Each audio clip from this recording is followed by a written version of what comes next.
Hello friends, it's Phil, and this is another video from one of the lawns, say, that I've been renovating. And look, some of you were asking for a close-up of this fella. He looks like a wise old chap in my mind. Yes. And before you go, don't leave me, hang around, because I've got lots of very interesting things to point out. Look, some mushrooms coming through. There you go. Hang on, it's not going to be that boring. But look, we're going to go over here and show you the fritillary that I spotted, which is an absolute class plant. Delicate as hell, early spring. And it's just gone past its best. It must last about a week and then it's gone.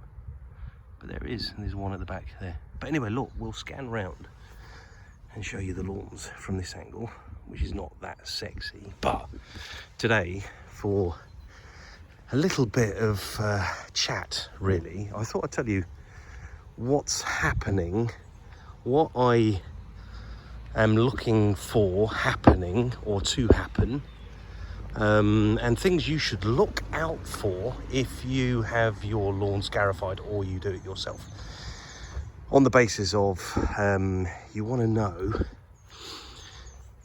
when's it going to get better and what indicates it's getting better and how long does it take to get better and all that stuff. Right, so keep in mind, this lawn is about 3 weeks past its renovation beginnings, when it was aerated, scarified, cut very, very short, down to about 7mm, really the shortest I can cut it. It was then overseeded and dressed, and it's now recovering. But before we leave, just remember, in this video we're going to be looking at the signs of recovery, and that's what makes this video worth watching to the end, because none of it is wasted information from my part. It's all what I'm looking for. Right, so first thing is, let's look at the good stuff, right? So if you're looking across the lawn, oh, there's my van, by the way, and it's got 14mm perfect plastic grass on the front. But that's kind of just a little reminder of what I'm aiming at. Kind of, not the plastic, but the length. Right, so this lawn is cutting at 14mm as well, okay? Now, there's the green sections, the shadowy sections, and the brown sections.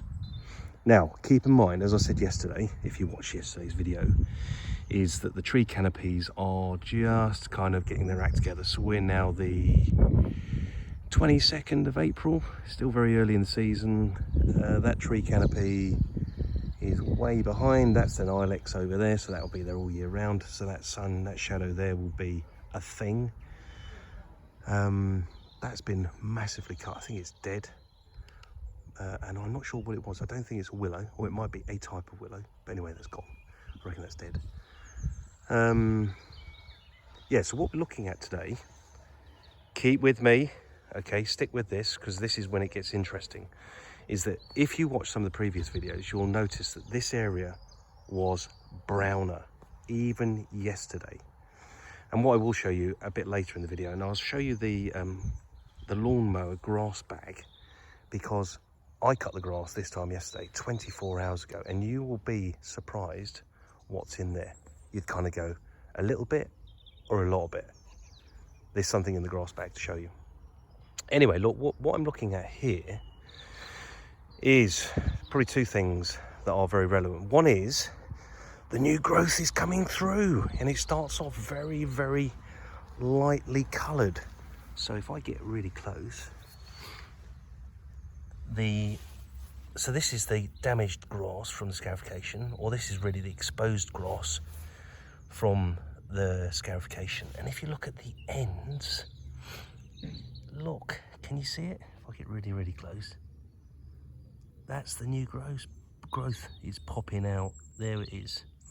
That is, my friends, the new growth, and that plant is about 14mm.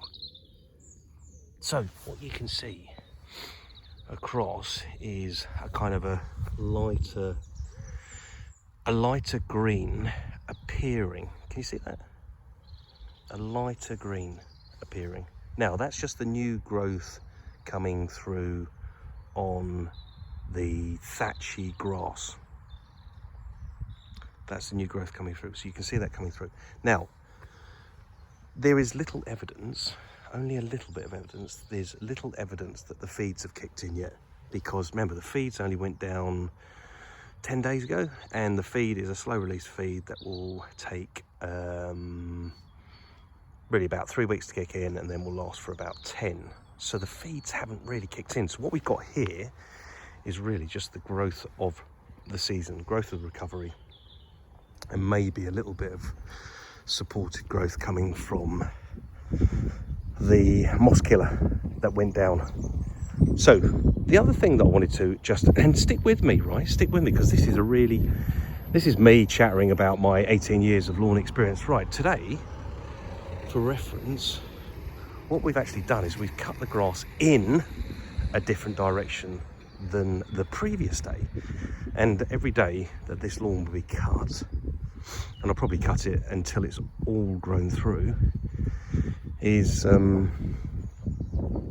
it's going to be cut in different directions every day. So today we cut it in that direction, yesterday we cut it in that direction, and the previous day we probably cut it in that direction. But what that does is it helps the grass, it really stimulates the grass growth throughout the plant, not just the bit that gets cut in one direction. Because keep in mind, I, like you, like most people, use a rotary mower. I use a Hater Pro, which is bloody good, but I don't use a cylinder mower, so it cuts kind of in that direction with the leading blade.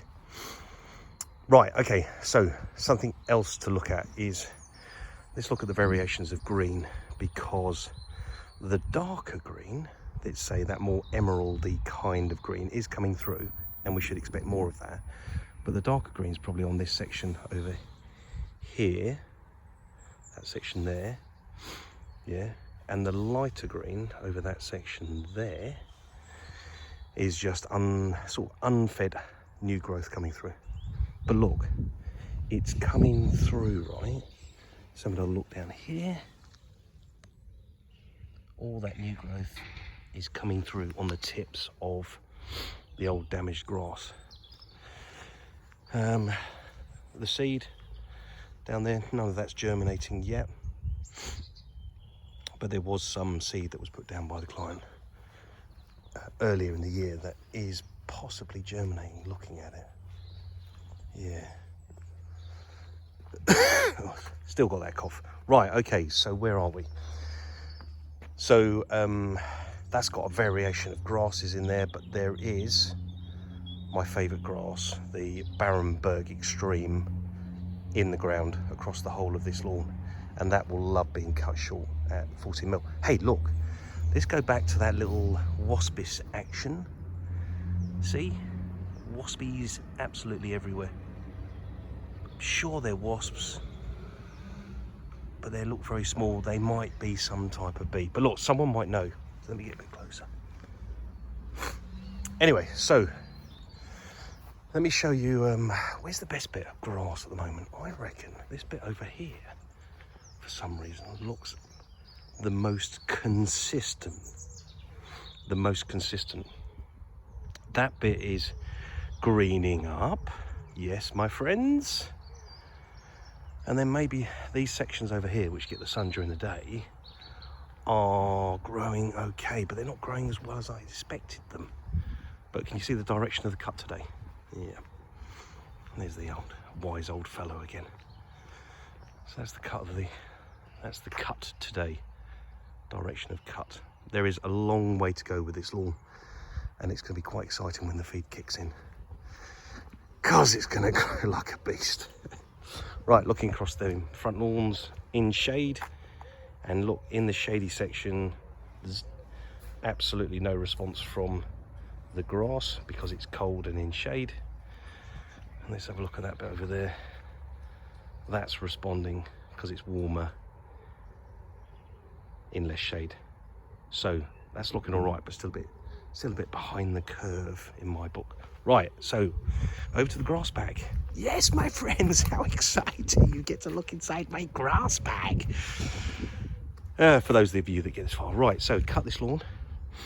That is more or less a 2/3 full grass bag, right, from cutting all of this lawn 24 hours after it was cut yesterday. That's the type of growth that we're getting across about 800 square meters, which is nothing compared to what will happen once it's growing. Right, this lawn, once again, it's recovering a bit from yesterday's scalping, but we had to get the cut down. But the it's really evident on this lawn that the feed is not in, it's not kicked in yet, but the lawn is south facing, and if it was to be given a water, this would fix itself super fast.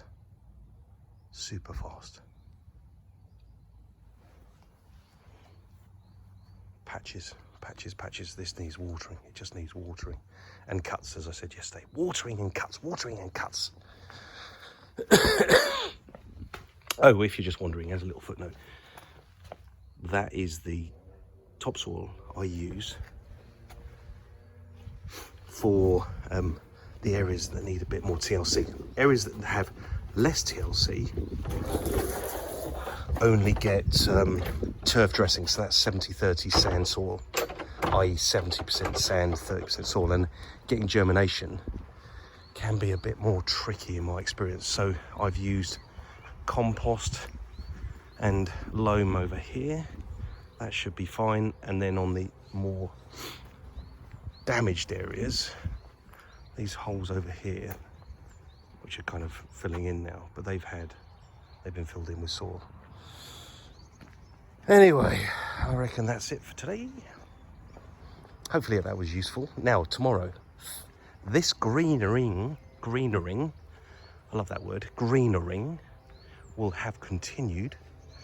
And I reckon by the end of the week, this will have greenered.